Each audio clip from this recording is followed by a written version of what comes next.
This is the Coleman 4-person Skydome dark room tent, and my first honest reaction was how different it feels once you zip the door. It doesn't glow like a typical tent. It goes dim, really dim, like late evening at noon. I bought it because early sunlight ruins my sleep on most trips, and I was curious if the dark room thing actually works. From my experience, it does. I can sleep past sunrise without an eye mask, and when I wake up inside, it feels like a quiet little cave that shuts out the bright campground vibe. Key features that stood out to me are the blackout fabric, the near vertical walls, and the quick pitch frame. The Skydome shape isn't the old slope dome I grew up with. The walls are steeper, so I get more elbow room when I sit near the sides.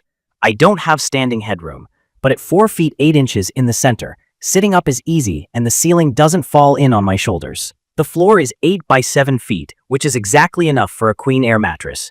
In my opinion, it's perfect for 2 adults plus gear, or 2 adults and 2 small kids if you're fine being cozy. 4 full-size adults will fit only in a shoulder-to-shoulder sleep setup.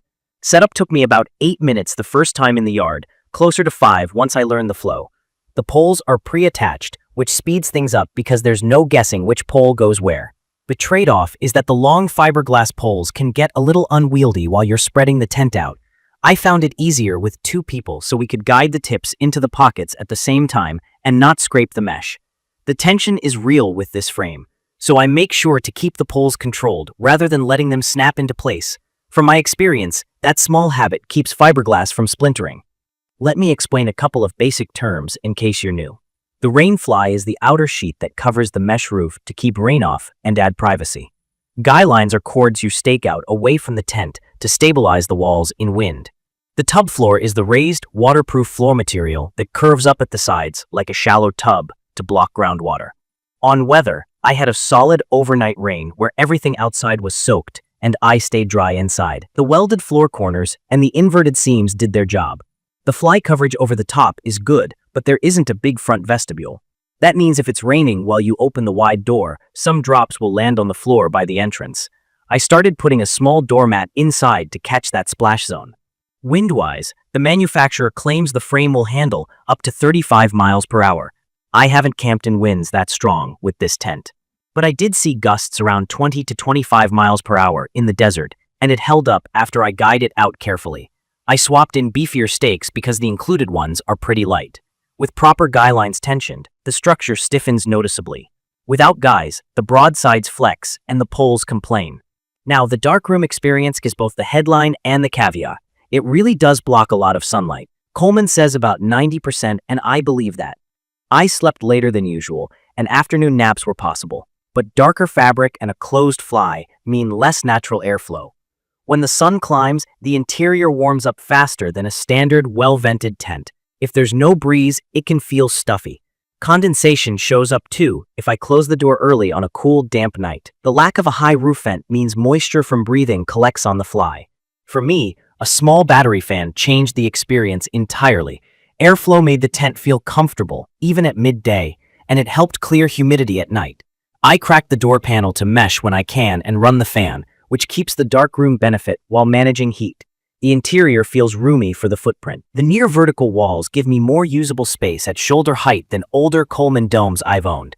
The door is wider than a classic D door, and that small detail matters when you're wrangling a queen mattress or big duffels. Storage pockets are basic but useful, and the included gear loft is perfect for hanging a lantern. Because the fabric is dark, I really appreciate a small light source clipped up high. The floor is that heavy, crinkly, tarp-like material that shrugs off damp ground. I still use a footprint or tarp underneath to protect against punctures and keep grit off the bottom for repacking. About materials and weight, this is a car camping tent all day. The pack size is about the length of a small duffel, and the tent weighs around 11 pounds. If you're backpacking, you'll hate carrying it. If you drive to camp, it's totally reasonable. The fabric feels like coated synthetic, durable enough for weekend trips and kid traffic, but like any modern tent, it won't love months of UV exposure. I dry it fully before storing to keep the coatings from getting funky. And I treat the zippers gently because fine grit will make them snag. Repacking into the original bag is doable if I fold it tight and press the air out. If I'm lazy, the bag fights me. From my experience, the biggest pain points are ventilation and pole care. Ventilation needs help in warm weather, so I treat a fan as part of the kit. For the poles, I never whip them around when pitching, and I always use all the guy lines if wind is on the forecast. Fiberglass bends a lot, but when it fails, it splinters. I carry a repair sleeve in the stake bag just in case.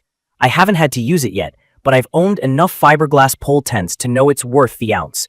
Key features I keep coming back to are the blackout interior, the extra shoulder room, and the quick setup.